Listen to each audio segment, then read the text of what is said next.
we play this game constantly of like, okay, cool, we're gonna kind of like give a little correction here, a little correction there. For example, right, like you bringing him over from the truck to here, right? Was he being egregious and just horrible and like all that? No, like, you know what I mean? Like, that wasn't really that bad. He was excited to be here and stuff like that, but he still got away with pulling you all the way from the truck to over here, right? And you tried to correct him a couple times, right? I'll give you that, obviously, but it didn't get anywhere, right? He didn't really learn anything from that moment right there. If anything, he learned that, oh, I'm gonna get 2 corrections, but if I keep fighting it, I'll still get back to mom, you know what I mean? Or I'll still get here or whatever it may be, right? So we want to leverage those little opportunities like that as best as we can, with the expectation of if we leverage the little things like that, the big things aren't as bad. You know what I mean? So that's the biggest thing I would be looking at in your guys' position is forget the dog reactivity for a minute, right? Look at where are the little things that he does that like seemingly like aren't that big of a deal. Maybe like walking maybe from your apartment to outside to go start your walk, like through the hallway. Like, is he like perfect in that situation, right? Does he wait perfectly at the doorways when you're letting him out for your walks, right? Et cetera, right? Like those types of settings. And if those aren't really good, I would get just as firmly on those things at this point as you do on the reactivity, and what you'll probably find is the reactivity won't be as bad. You know what I mean? That's how a lot of this stuff kind of comes together, is by us taking those things as seriously as we do the big things, so that we have the leverage to be able to correct when he's in that really amped up state of mind, right? We've also shut the blinds on that door. Yeah. For the time being. Sure. He's not chewing them anymore like he was Good. when he was or super puppy. Yeah, as far as that situation, like that's obviously a hard situation, but nonetheless, it's one we do expect that he can keep it under control. So looking at that scenario, right? So like other dog came up on the porch, he started freaking out at him, obviously. He said you went up to 100, 100 wasn't enough, obviously, which I believe you, obviously. I would look at a couple things in that scenario then, right? So outside of the full-on explosive freak out because another dog is on the porch, do you get any reactivity to things going on outside of the apartment, outside of that? Like at all? Like, does he even like growl out the window at stuff? Does he bark a little bit? Just not as bad. Yeah. But not as, but yes. He will. Like he will growl. bark. It's, yes. Something goes But by. it's not as bad, Yeah. but because it's not as intense, it's not as close quarters of a situation. But if you look at it, it's still the same behavior. He's still doing it, right? You're just not seeing it as the amplified version of it. And the problem is we can't tell him like, oh, you could bark at a level 7 intensity, but if you bark at a level 10 intensity, it's too much. You know what I mean? That's punishing them for being a dog. Like he's It's never not. allowed to bark them. Like we. Well, you know, I mean, like yes and no, right? Like where does he need to bark? Why does he need to? You know what I mean? Like, you know, like it would be a different story if we were like, oh, we're playing with him, we're playing ball with him, and he's growling while we're tugging and this and that. Like, I don't care about any of that. You know what I mean? But yeah, like I don't want. It's not my dog's job to defensively bark at things going on outside of the house. You know what I mean? It's not my dog's job to bark to keep away strangers. You know what I mean? Like that's not what you're here to do, buddy, you know? Protection dog, that video that It's exactly that, right? It's exactly that concept, right? So Yeah. it's kind of it's a give and take, you know what I mean? It's like, well, like if that's the mentality and we want him to bark sometimes, we can't get mad at him when he does it elsewhere, you know what I mean? So that's kind of how all that stuff comes together, unfortunately, with a lot of this. I don't think that dogs need to be barking at everything and getting themselves all over adrenalized and stuff in order to live a good life, you know? I discourage barking pretty much all the time with my dogs. I don't want them being noisy and obnoxious over stuff, and they have plenty of ways to get their outlet and their stimulation and be a dog, and you know what I mean? And frankly, and most of the time at this point, like my dogs live the ultimate life of being a dog because I don't ask them to do anything half the time in the house because they don't do those things. You know what I mean? Because they're not barking at everything going on outside of the house. They're not jumping on people. They're not getting into stuff. I'm hardly ever needing to ask them like, oh, go lay down over there or do a bed stay there or do this or do that. You know, they just get to exist and hang out. So, but that's how it comes together, right? So like I would look at like, again, in more minor situations, if we're letting it slide, but then we're trying to correct it in bigger situations, same deal. He's not going to get it. You know what I mean? He's like, I get away with it 50% of the time. And now you're trying to get me not to do it here. You know what I mean? So just try to get him to be in the mindset, always on It's kind of deal. it's not even an always on thing. It's just we want to make sure that we're consistently setting a boundary, right? And if, we're looking at those as two separate things right now of like, oh, the growling and barking at things that are really far away in a less intense state of mind is like it's something separate than the dog that's literally right next to your door and him absolutely losing his mind. You know what I mean? Because if you look at the point of, like, if you look at barking in general, right? Barking is a self-reinforcing behavior, meaning typically speaking, when they do it, it accomplishes something and reinforces itself, right? So the example of dogs barking out the window, the reason why we see this get so much more intense over time, right? Is he sees somebody, let's say, here's your window, right? Let's say there's a dog over by our other unit over there, right? And the dog's relatively far away, and he goes, ruff, ruff, ruff, right? What's going to happen in a couple seconds of him doing that? Dog's going to disappear. It's going to go somewhere else, right?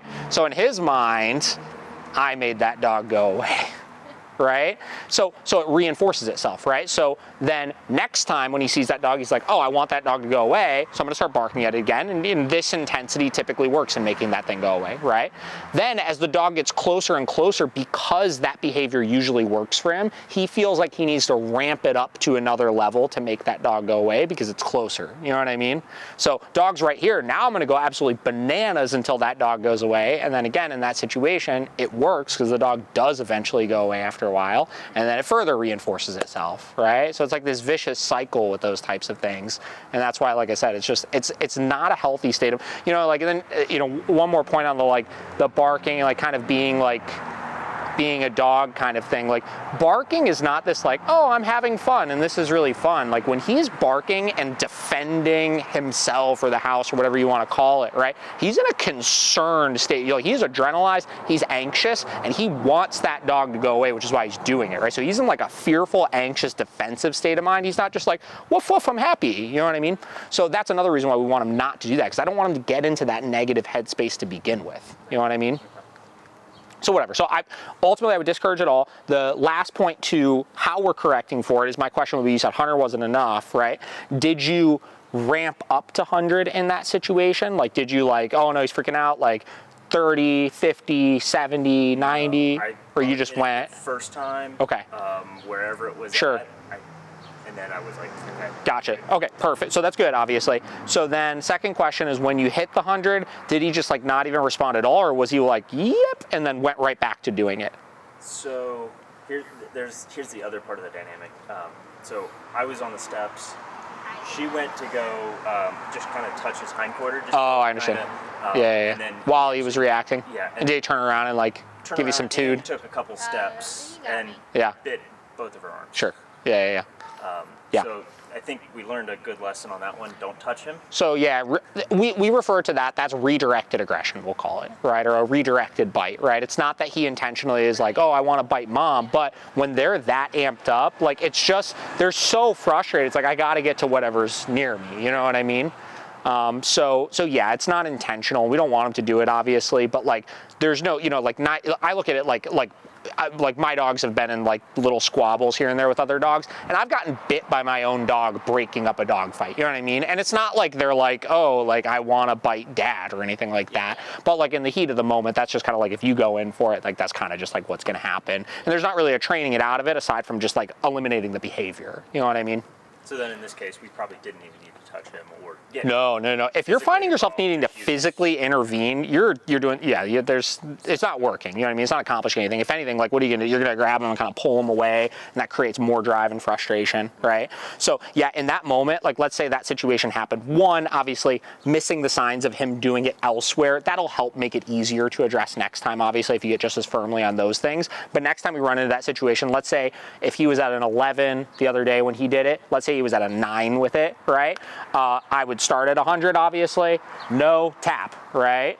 If he didn't take himself away from it, no tap, right? If he didn't, no tap. And in some cases, the first time in that moment, because the dog is so used to winning or getting away with it, you may need to correct him 5 times, 6 times, 7 times before he disengages, but you have to follow through until he disengages. Because let's say you do it 4 times and then you give up, that just teaches him to fight it even harder next time. You know what I mean? Because the thing is, 100 is enough, right? The difference is, does he think that he could fight through that 100 and still win it? You know what I mean? It's no different than, I don't remember if we saw with him, like when we were doing the come command off of the leash when he parked himself like under your chair, and I needed to correct him 6 times, 7 times, something like that to get him to come out. And then the next time he only needed 2, and the next time he only needed 1, and the time after I didn't need to correct him at all, right? Because he thought in that first moment that he could fight through that and win, and he learned in that moment it didn't work. So it's the same concept with that, right? So all these things come together, right?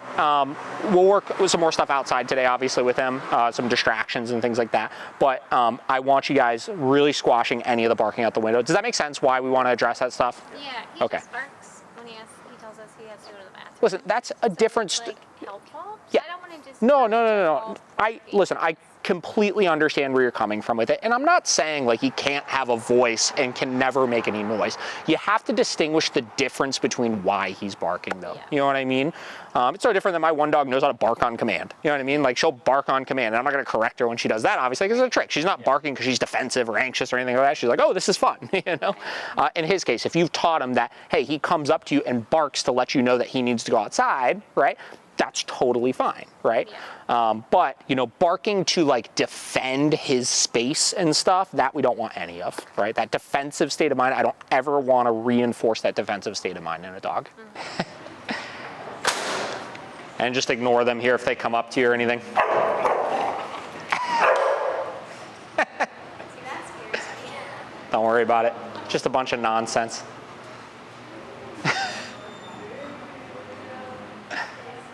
And you said you guys don't really socialize him very much? Just our next door neighbors. Yeah. Because it's mostly like dog dogs. And we don't And this is like a telltale sign of like the reactivity behavior you're seeing. It's all fear. You know what I mean? He's probably a little under socialized and just really uncomfortable around other dogs, which is why you see his first go-to is like intimidate, right? This isn't him trying to attack him or anything like that. That's not that at all. He has no interest in trying to bite him. He's just trying to get him to go away. He's like, I'm scared of you and I want you to get away from me, right? So you got to kind of let him work through this under supervision, where if you need to, if it gets out of hand, you could correct. You know what I mean?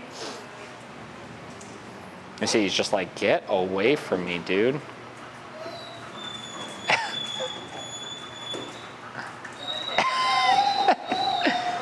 And again, those are so like uncommitted, like that's not him like trying to bite him or anything. But you see the confliction, right? He's like, get away from me, wait a minute, I'm curious, right?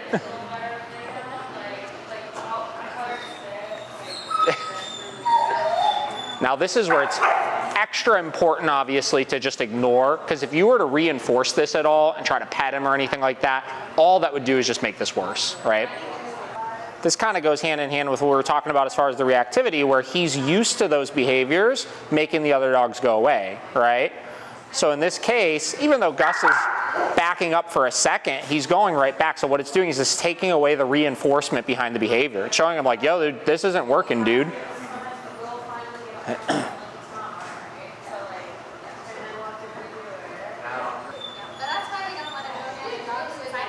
I get it. And, well, the thing is, like, you got to be careful what the dogs you're doing it with, because like Gus is a very stable dog, obviously, where he's not going to like retaliate. Where there's some dogs out there, like some friends' dogs and stuff like that, that will, you know.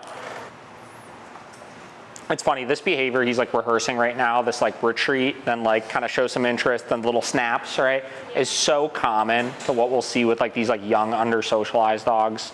Everybody told us, like, until they're vaccinated, they shouldn't meet any other dogs you don't trust, and we just don't Yeah. have that many dogs in the area. So then, once he was 4 months, he was reactive. This is not so much a like, oh, you didn't socialize him enough, so he's really bad kind of thing, you know. I think some dogs, like when you look at like their genetic temperaments just to begin with, some dogs are just a little bit more predisposed to being just apprehensive around other dogs than others, you know. Yeah. Like we'll see it with young puppies. Like people will bring like a 12, 14-week-old puppy. How's it going? Good. They'll bring like a 12 or 14-week-old puppy or something like that in, and some of them are like the most social butterflies in the world, and others at that age, 10 weeks, 12 weeks, are really apprehensive around other dogs, you know? Cool. I'll give you the remote. Okay, so we'll focus on some more socialization. Ended pretty good with that. We just want to kind of keep them cruising along with it, obviously. Additionally, like we talked about, any reactivity out the house right now, you got to be squashing at this point, and I want you getting a lot more firm on the little things on the walk. That will help you a lot when you get to the bigger things. Questions on any of that?